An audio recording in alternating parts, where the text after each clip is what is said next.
Après la mort, combien de temps faut-il avant de se réincarner? Selon les enseignements du Stra de Kshetigarbha, ce délai ne dépasse généralement pas 49 jours. L'être humain est composé d'un corps et d'une âme.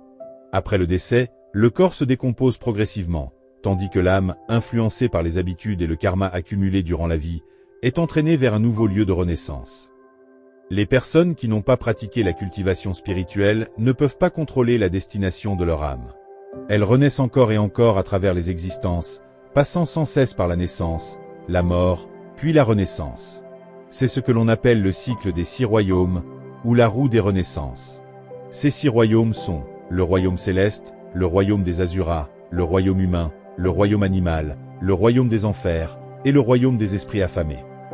Lorsqu'une personne décède sans avoir commis de grands crimes, le jugement du bien et du mal est immédiat, et elle entre directement dans le cycle des renaissances. Dans ce cas, la réincarnation a lieu dans les 49 jours, au sein de l'un des 6 royaumes.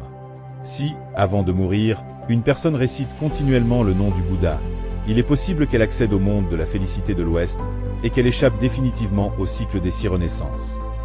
Mais comment savoir où l'âme du défunt se dirigera?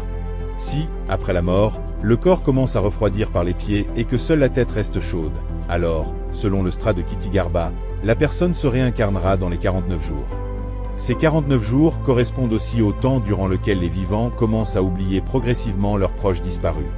Les personnes bienveillantes se réincarnent immédiatement dans les 3 royaumes bénéfiques, le royaume céleste, celui des Asuras ou le royaume humain.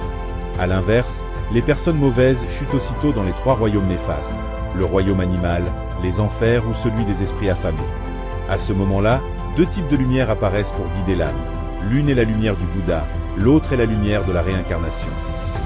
Les véritables pratiquants vertueux n'ont plus à endurer la souffrance après la mort. C'est pourquoi, de son vivant, chacun devrait accomplir davantage de bonnes actions.